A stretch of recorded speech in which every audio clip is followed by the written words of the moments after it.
we're going to get some order of operations extra practice in. So this one is 64 divided by 8 squared times 22.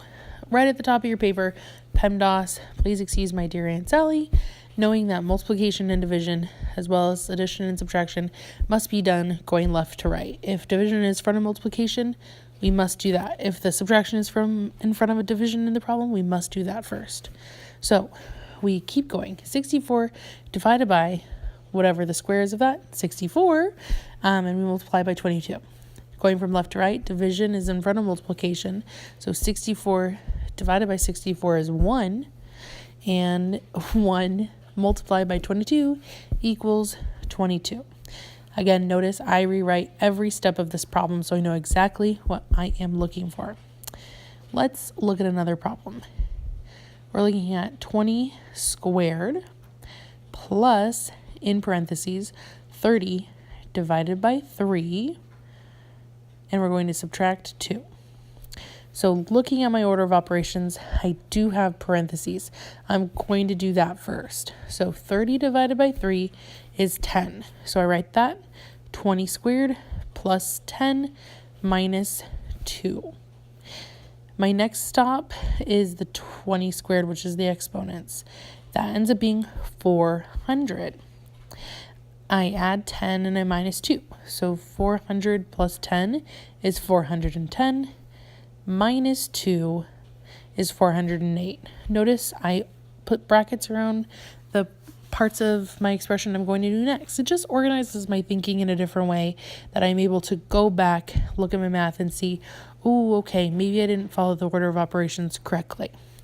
Let's look at another problem, starting with parentheses. Oh, this is going to be fun.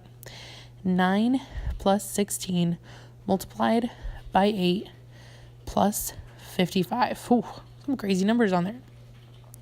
So I will do the parentheses first. 9 plus 16 is 25. And I rewrite it 25 multiplied by 8 plus 55. I do the multiplication next. I think of quarters when I'm looking at 25, and that would give me $2. So my answer is 200 plus 55 with a final answer of 255. Again, always good to have extra practice and really looking at what the problem is asking you as far as the order of operations that they have it laid out.